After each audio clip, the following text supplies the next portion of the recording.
Nora Hayes clutched her worn leather-bound book to her chest as the stagecoach rattled beneath her. Each bump in the dusty road a reminder that she was hurtling toward a future as uncertain as the vast Montana territory sprawling outside the window. The year was 1878, and at 22, she had already resigned herself to a life of solitude. The stagecoach rolled to a stop in front of Willow Creek's only hotel, a two-story wooden structure that had seen better days.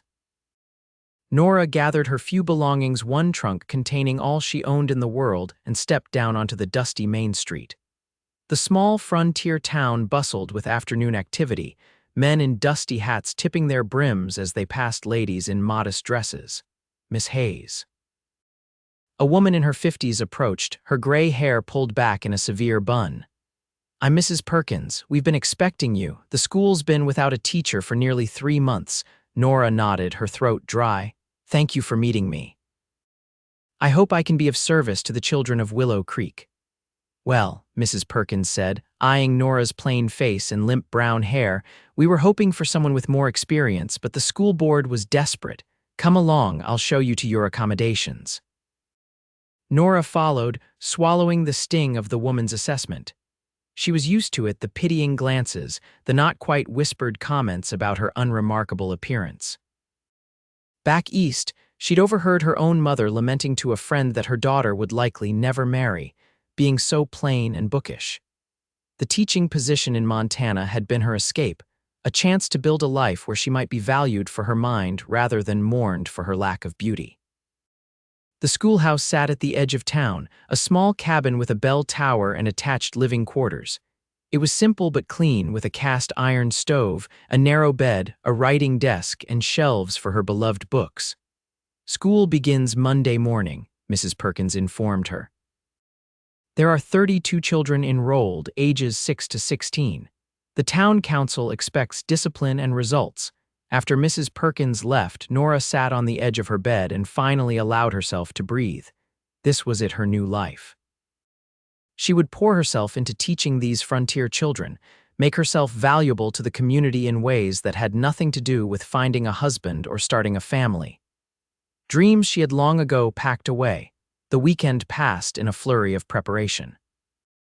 By Monday morning, Nora stood nervously before her class, 32 pairs of curious eyes studying their new teacher. Some of the older boys slouched in their seats, clearly testing her resolve. "Good morning," she began, her voice stronger than she felt. "I am Miss Hayes, and I have traveled all the way from Boston to teach you. I believe that knowledge is the greatest gift one person can give another, and I intend to share everything I know with each of you." The first week passed in a blur. Most of the children were eager to learn, though a few of the older boys required firm handling. By Friday, Nora had earned a tentative respect from her students, if not from all their parents. It was on her second Saturday in Willow Creek that she first saw him. Nora had ventured to the general store to purchase supplies when a commotion outside drew everyone's attention. A group of cowboys had ridden into town, trail dust coating their clothes, their horses lathered from hard riding. "That's the G-Bar-G outfit," the shopkeeper explained to Nora. "They've been driving cattle up from Texas. That tall one there is Thomas Grant, owns the biggest spread north of town." Nora glanced out the window and found herself unable to look away. Thomas Grant stood a head taller than the other men, his broad shoulders tapering to a narrow waist. Even coated in dust, there was something commanding about him. He removed his hat, revealing dark hair that curled slightly at his neck. When he laughed at something one of his men said, the sound carried through the open door of the store, rich and warm. "He's quite the catch," the shopkeeper's wife remarked, following Nora's gaze. "Every unmarried woman in 3 counties has set her cap for him, but he seems devoted to that ranch of his." Nora quickly averted her eyes, embarrassed to be caught staring. "I was merely observing. As the new schoolteacher, I should become familiar with the prominent citizens of the area." The woman smiled knowingly. "Of course, dear." Nora finished her shopping and stepped outside, carefully timing her exit to avoid the cowboys. But as she turned toward the schoolhouse, her package of books slipped from her grasp, spilling onto the boardwalk. She knelt to gather them, mortified. "Allow me, madam." A deep voice accompanied the shadow that fell across her. Large, sun-bronzed hands appeared in her field of vision, collecting her scattered books. Nora looked up into the bluest eyes she had ever seen.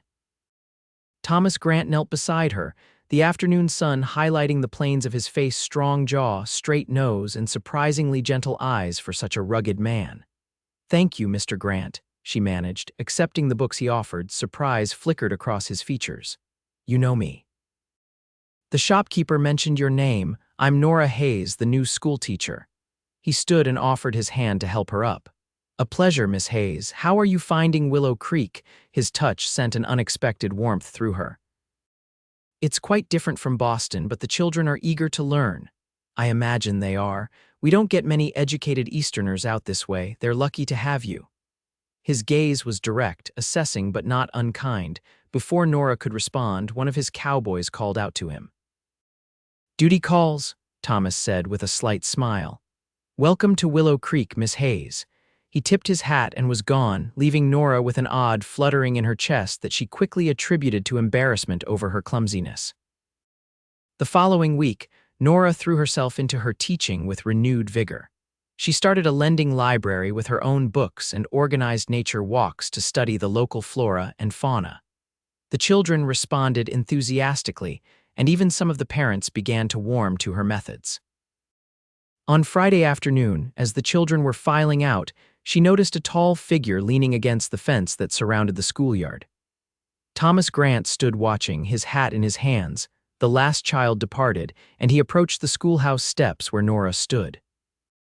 "Mr. Grant," she acknowledged, suddenly conscious of her wrinkled dress and hair escaping its pins after a long day of teaching. "Miss Hayes," he nodded. "I was passing by and thought I'd see how our new teacher is faring." "Very well, thank you." She hesitated, then added, "Would you care for some tea? It's freshly brewed." A smile creased the corners of his eyes. "That would be mighty welcome."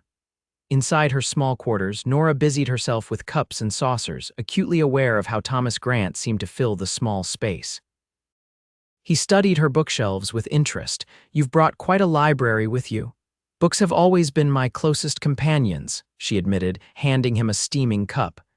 "And now you're sharing them with the children."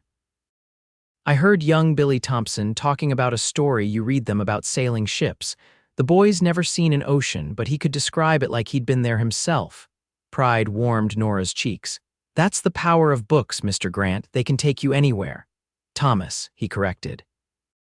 "Mr. Grant makes me feel like my father." "Thomas," she echoed, the name feeling intimate on her tongue. They talked for nearly an hour. He told her about his ranch, the G-Bar-G, named for his grandfather who had first claimed the land.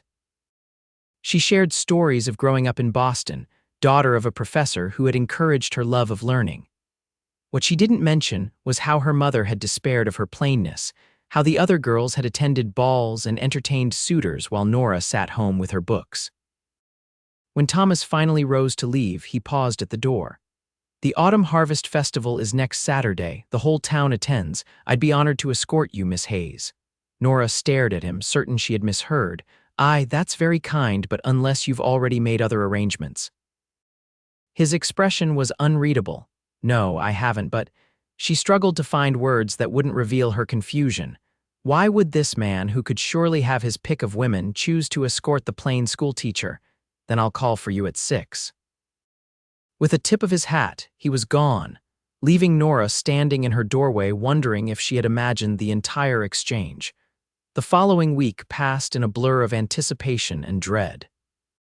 Nora had brought only one dress suitable for a social occasion, a deep blue wool that her mother had insisted she pack, just in case.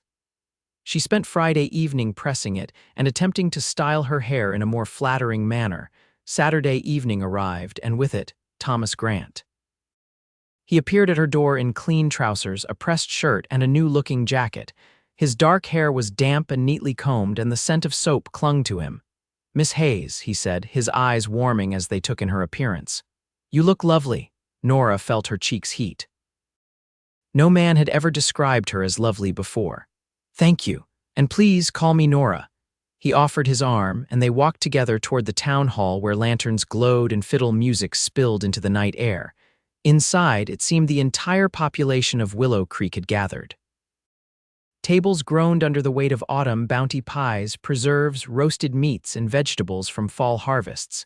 "Miss Hayes," several of her students waved excitedly. "Your admirers," Thomas commented with a smile. "Children are honest in their affections," she replied. "They haven't yet learned to judge by appearances."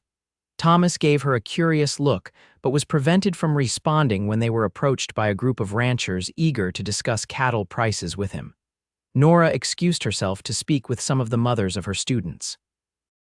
Later, when the tables had been pushed aside for dancing, Thomas found her again. "May I have this dance, Nora?" she hesitated. "I should warn you, I'm not very accomplished." "Neither am I," he admitted. "We can be unaccomplished together." His hand settled at her waist, warm and steady as they moved to the music. Nora concentrated on not stepping on his feet, all too aware of the curious glances they were receiving. "People are staring," she murmured. "Let them," he replied simply. After the dance, he fetched her a cup of punch and led her to a quieter corner. "You seem bothered by the attention." Nora sipped her punch, considering her words carefully. "I'm simply not accustomed to it, especially not in the company of someone like you. Someone like me, someone so." She gestured vaguely. "Admired." Thomas leaned closer, his voice low. "You think I don't notice how you avoid compliments, how you seem surprised when anyone pays you attention." Embarrassment flooded her. "Mr. Grant, Thomas," he corrected gently. "Thomas. I am well aware of my place in the world. I may be educated, but I harbor no illusions about my other attributes." His brow furrowed. "What attributes would those be? Please don't make me say it." She stared into her punch cup. "I know I'm plain, I've always known it. It's why I focused on books and learning, because I understood early that beauty and marriage were not to be my lot." Thomas was quiet for so long that Nora finally looked up. His expression was thoughtful, almost sad. "Nora Hayes," he said finally, "whoever convinced you of that did you a grave disservice." Before she could respond, he was asked to help move a table and the moment passed. But his words lingered in her mind for the remainder of the evening and long after he had escorted her home, his hand warm at the small of her back, his "good night," a gentle rumble in the darkness. The following weeks brought an unexpected pattern to Nora's life. Thomas would appear at the schoolhouse, sometimes with a book he thought she might enjoy, other times with questions about what she was teaching the children. They would talk over tea, and occasionally he would stay for supper, insisting on bringing meat from his ranch to contribute to the meal. Nora found herself looking forward to his visits, even as she reminded herself not to read too much into his attention. Perhaps he was simply lonely, or maybe he valued intellectual conversation after days spent with cowboys and cattle. October faded into November, and the first snow dusted Willow Creek. The days grew shorter, and Nora's classroom grew colder, requiring her to arrive earlier each morning to stoke the fire before her students arrived. One particularly frigid morning, she was struggling with an armload of firewood when the door swung open. Thomas stood there, snow dusting his shoulders and hat. "Let me help you with that," he said, taking the wood from her arms. "Thank you, but what are you doing here so early?" He knelt to arrange the wood in the stove. "I was in town picking up supplies and saw smoke wasn't rising from your chimney yet. Thought you might need a hand." His thoughtfulness touched her. "That's very kind." "Not kind," he corrected, lighting the kindling. "Selfish, actually. I've grown accustomed to our conversations. Can't have my favorite schoolteacher freezing to death." He said it lightly, but something in his tone made Nora's heart beat faster. She busied herself preparing for the day's lessons, aware of him watching her. "There's a box social next Sunday after church," he said casually. "The ladies prepare lunch boxes and the men bid on them. Proceeds go to the church roof fund." "Yes, Mrs. Perkins mentioned it. Will you be participating?" Nora hesitated. "I hadn't planned to. I'm not much of a cook." "I'd bid on your box regardless of what's inside it." His eyes held her steadily. "Why?" The question escaped before she could stop it. Thomas stood, closing the distance between them. "Because I've become quite fond of your company, Nora Hayes." Her breath caught as he reached out to tuck a stray strand of hair behind her ear, his fingers brushing her cheek. "I should go," he said softly. "Your students will be arriving soon." All day, Nora found herself distracted, the memory of Thomas's touch replaying in her mind. That evening, she took extra care with her appearance before attending the weekly town council meeting where she was to present her plans for a Christmas pageant. To her surprise, Thomas was there, seated among the council members. "Mr. Grant is our newest council member," Mayor Wilson explained. "Figured it was time we had the perspective of our largest landowner." After the meeting, Thomas fell into step beside her as she walked home. "You didn't mention you joined the town council," she said. "Just happened last week." "I've been thinking I should take a more active role in the community." He glanced down at her. "Your pageant idea was well received. The children are excited about it. It gives them something to look forward to during the long winter months." They reached her door and Nora turned to bid him good night. The moonlight silvered his features as he looked down at her. "About that box social," he said. "I'd still like you to participate. Thomas, I understand if you're concerned about your cooking skills, but I have a proposal. My housekeeper, Mrs. Finch, makes the best fried chicken in the territory. She'd be happy to help you prepare something." Nora smiled despite herself. "Are you suggesting I cheat?" "I'm suggesting you use the resources available to you." His eyes crinkled with amusement. "Say yes, Nora." "Yes," she found herself agreeing, charmed by his persistence. True to his word, Thomas arranged for Mrs. Finch to spend Saturday afternoon helping Nora prepare her lunch box. The older woman was kind but forthright. "Mr. Grant's never shown this much interest in a box social before," she remarked as they fried chicken. "Or in any woman, for that matter." Nora concentrated on the task at hand, unsure how to respond. "He's been very welcoming since I arrived in Willow Creek." Mrs. Finch gave her a knowing look. "Mr. Grant doesn't do anything halfway, not ranching, not business, and not courting." "Courting?" Nora nearly dropped the piece of chicken she was battering. "Mrs. Finch, I think you misunderstand. Mr. Grant and I are friends. If you say so, dear." The older woman's tone made it clear she believed otherwise. Sunday arrived clear and cold. Nora attended the morning church service, her decorated lunch box carefully hidden under her cloak. She'd taken special care with it, covering a hat box with blue fabric and white lace, matching the blue ribbon she wore in her hair. After the service, the social began. Young women and spinsters of all ages lined up with their boxes, giggling and casting glances at their preferred bidders. Nora took her place among them, feeling conspicuous and nervous. The bidding began, with boxes going for anywhere from 50 cents to $3. When Nora's box was held up, she held her breath. "Let's start the bidding at 50 cents, the auctioneer called. $1, a voice immediately responded. Thomas stood at the back of the crowd, hat in hand. $1 from Mr. Grant. "Do I hear 150, 150, called Sam Peterson, the blacksmith's son. Thomas's jaw tightened slightly. $2. $2.50, Sam countered with a grin. The crowd murmured with interest as the bidding continued. When it reached $5, an unheard of sum for a lunch box, Sam finally conceded defeat, $5 going once, going twice, sold to Mr. Thomas Grant.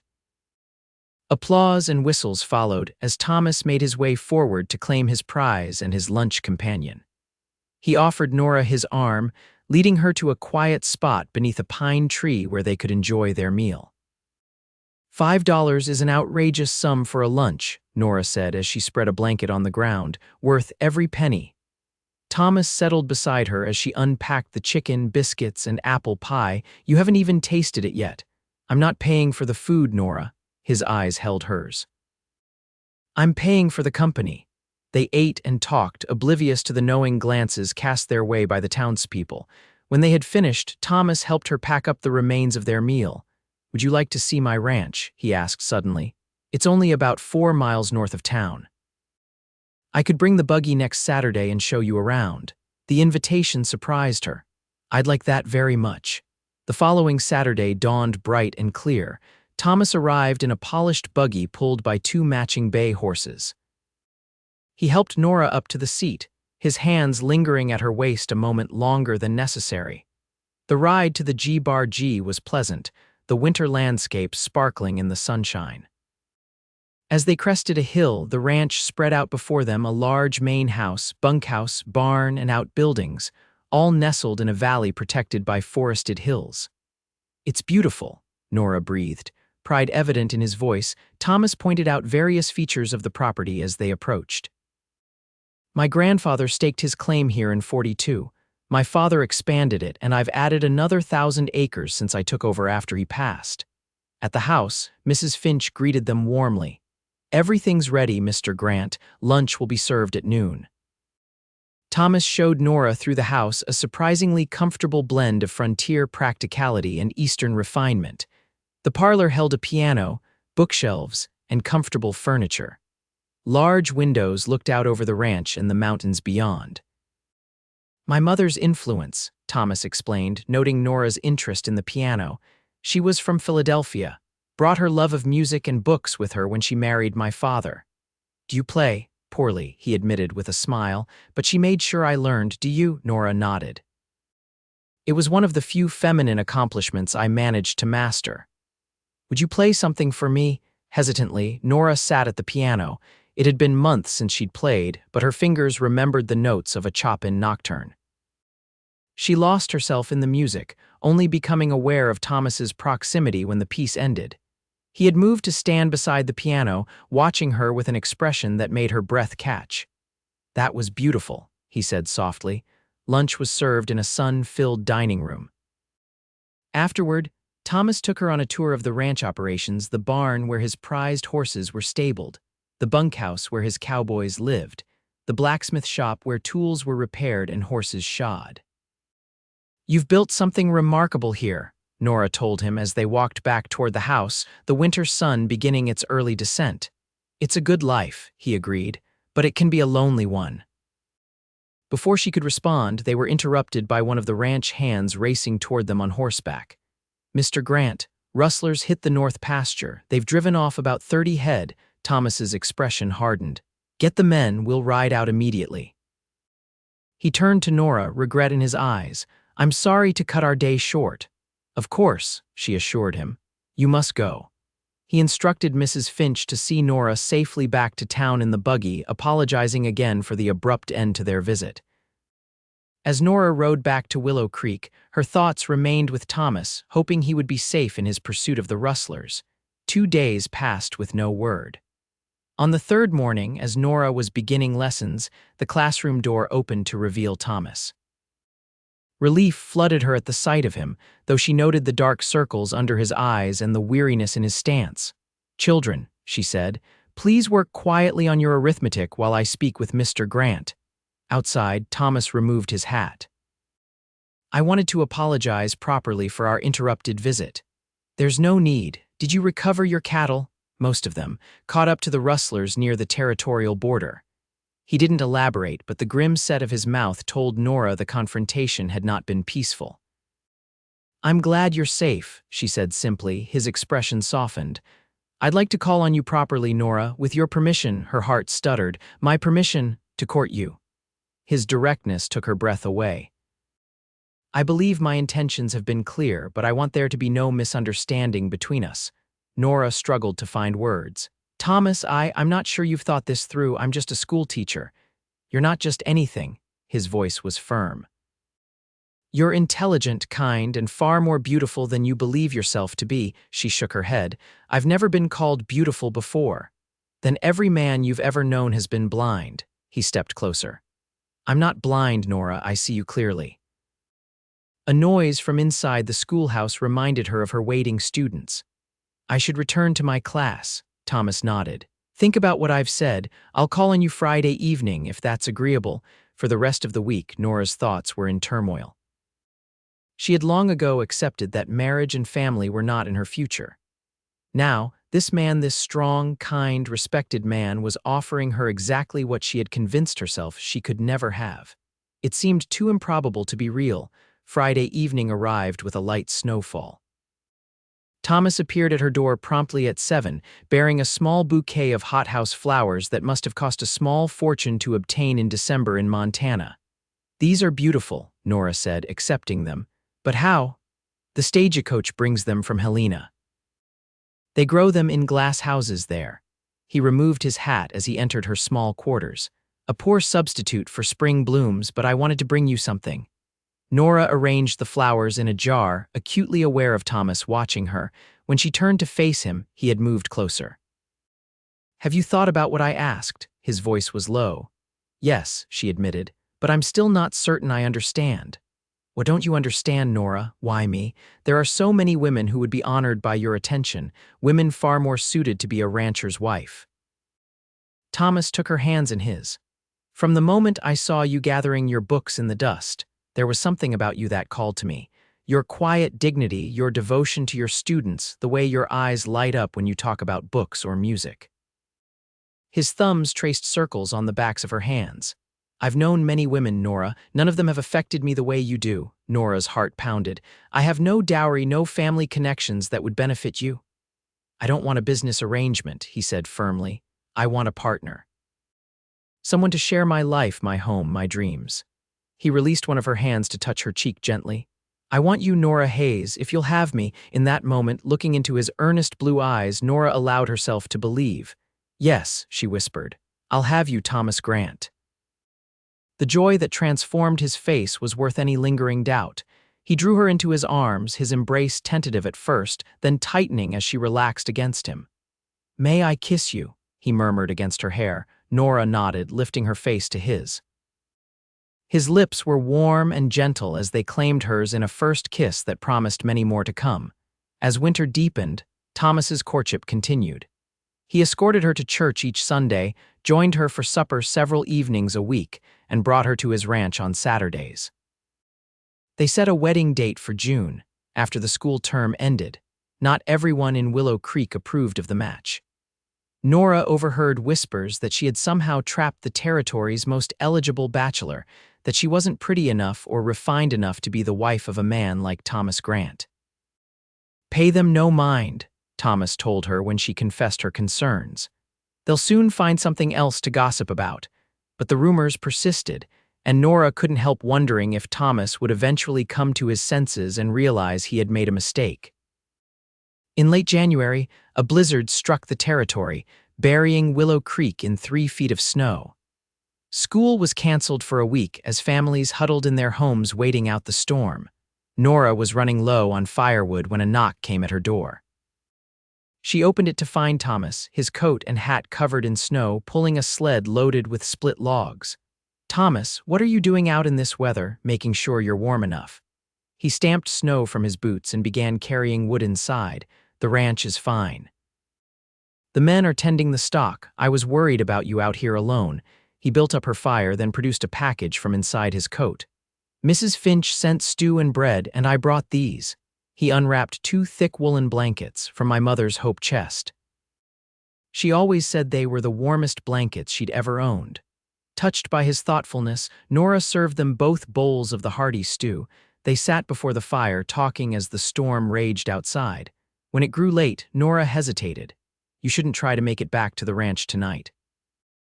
"The road will be impassable," Thomas nodded. "I'll sleep here by the fire." "What will people say?" Nora worried. "That I was caught in a blizzard and took shelter with my fiancé rather than freezing to death." He smiled reassuringly.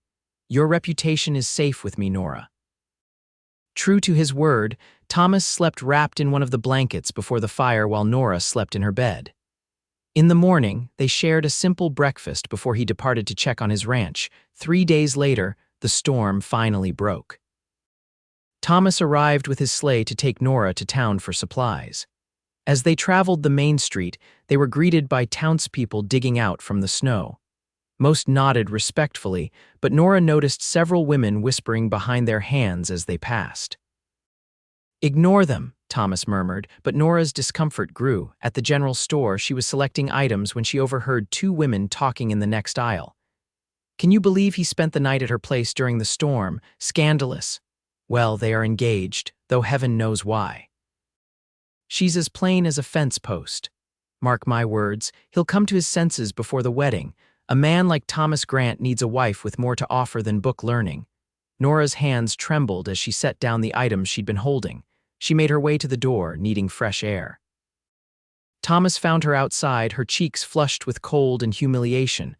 "Nora, what's wrong?" "Nothing, I just needed some air." His eyes narrowed. "What did you hear?" "It doesn't matter, it matters to me." He took her hands. "Tell me." Reluctantly, Nora repeated the women's words. Thomas's jaw tightened. Though spiteful, he cut himself off. Nora, look at me. Do you believe I would be so shallow that I would value a pretty face over the person you are? No, she said slowly. But they're right about one thing. You deserve someone who brings more to this marriage. You bring everything I want or need. His voice was fierce. Intelligence, compassion, strength. You challenge me, Nora. You make me think. You make me better. He cupped her face in his gloved hands. And you are beautiful to me, the most beautiful woman I've ever known. Tears pricked Nora's eyes. I love you, Thomas. I think I have since that first day when you helped me gather my books. It was the first time either of them had spoken the words aloud. Thomas's breath caught. Then he was kissing her, right there on the main street of Willow Creek, heedless of who might see. I love you, Nora Hayes, he said when they parted, and in June I'm going to make you my wife, no matter what anyone in this town has to say about it. As winter gradually yielded to spring, Nora and Thomas's relationship deepened.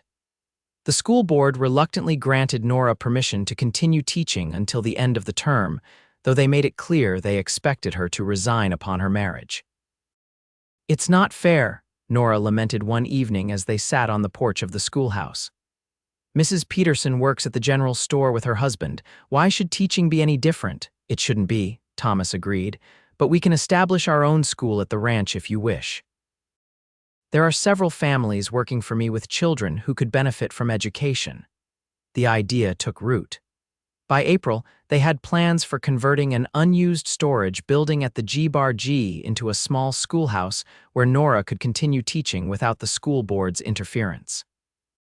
As their wedding approached, preparations intensified.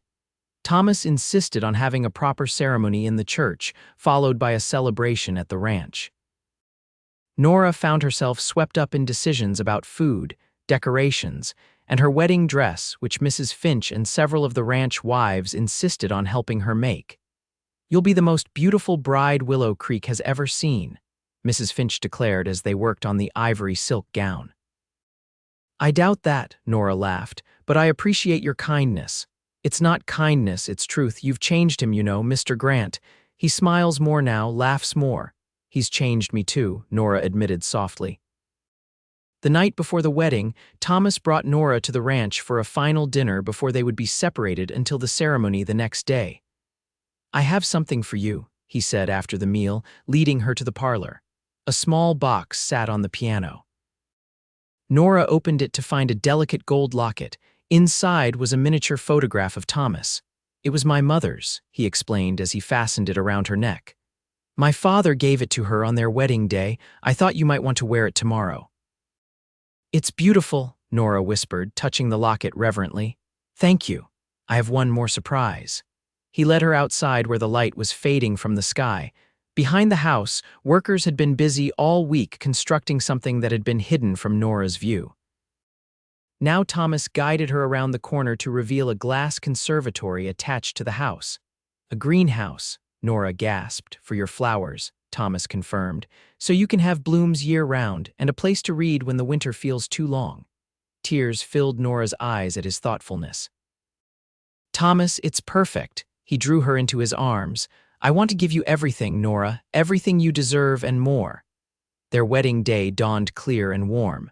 The church was filled with townspeople and ranchers from miles around. As Nora walked down the aisle in her ivory silk dress, the gold locket at her throat, she saw only Thomas waiting for her, his face alight with love. They spoke their vows clearly, promising to love and honor each other for all their days. When the minister pronounced them husband and wife, Thomas kissed her with a tenderness that brought tears to Nora's eyes.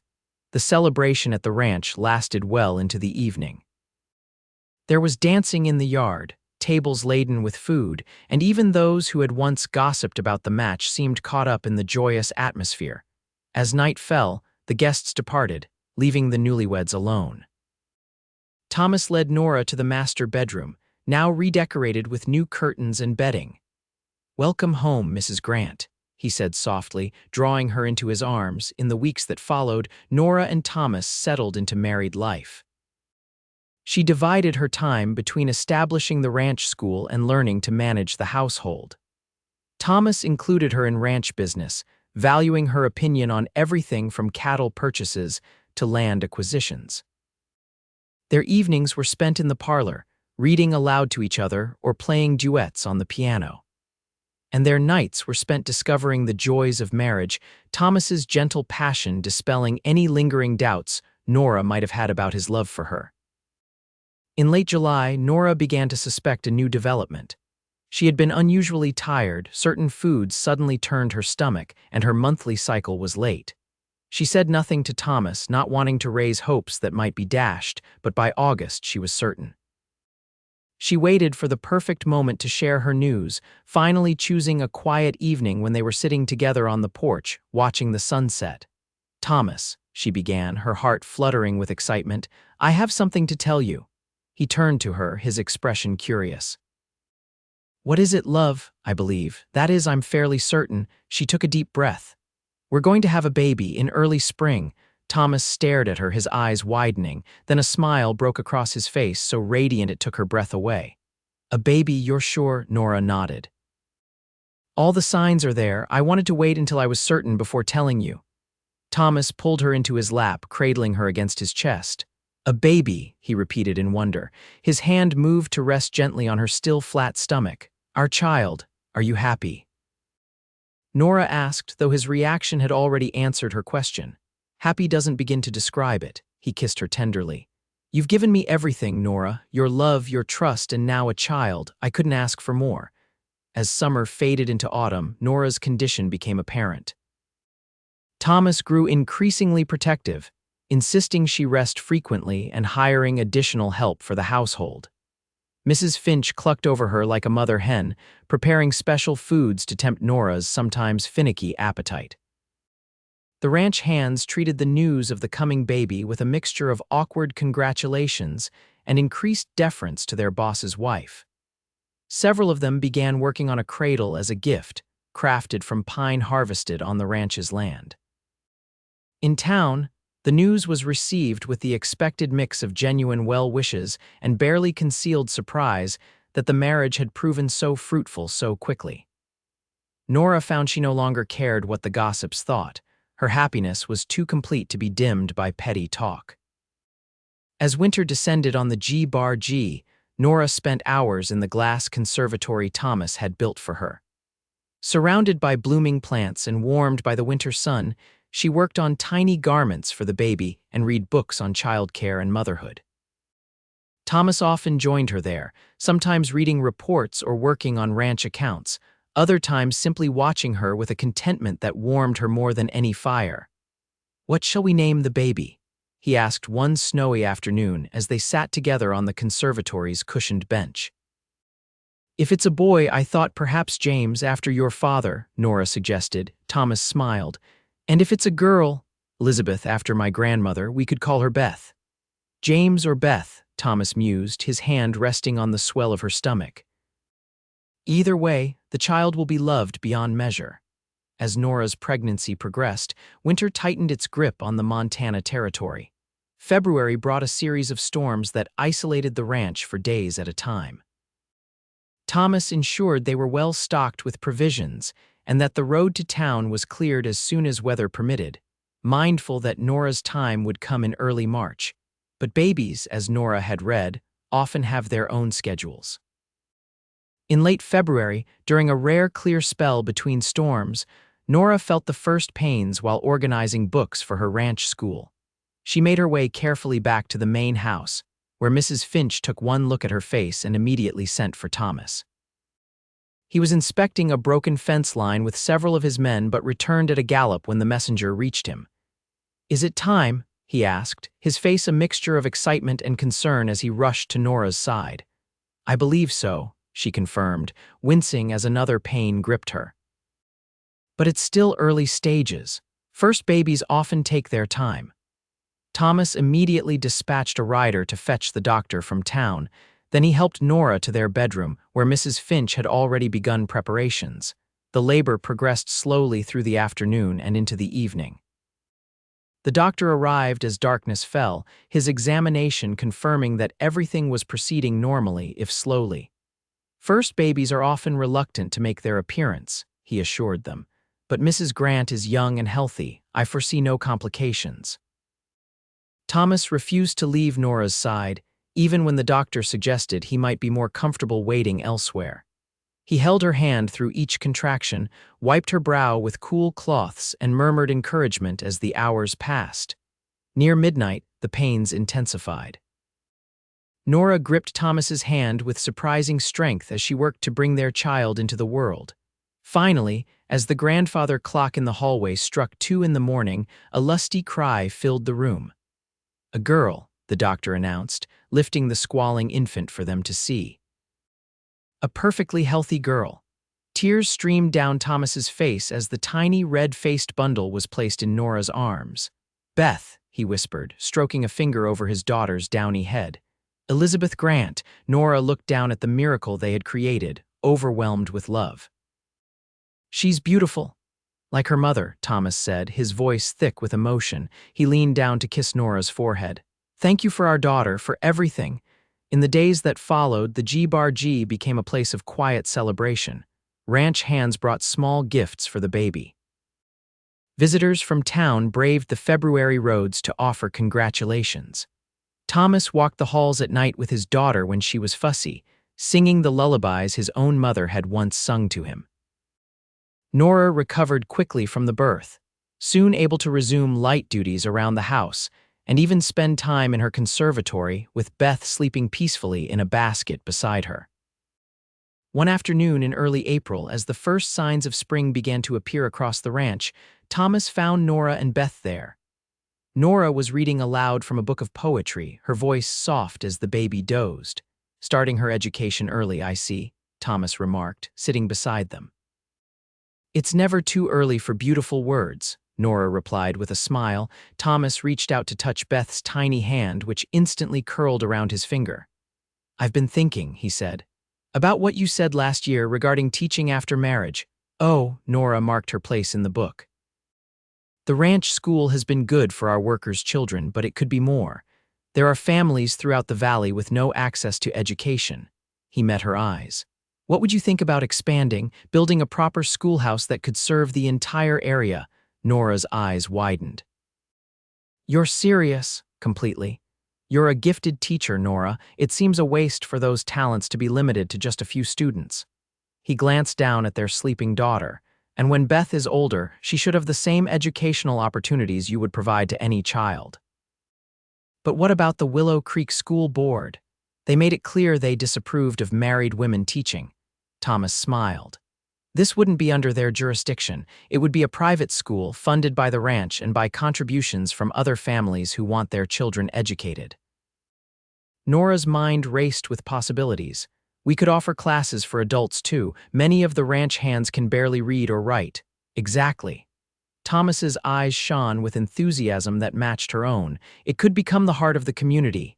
"Yes," Nora said decisively, "let's do it." By summer, construction had begun on a new schoolhouse located on G-Bar G land, but accessible to neighboring ranches and farms. Thomas insisted on the finest materials and equipment: large windows for natural light, a bell tower, proper desks, and an extensive library. As the building took shape, word spread throughout the valley. Families who had despaired of educating their children began to make plans for the fall term.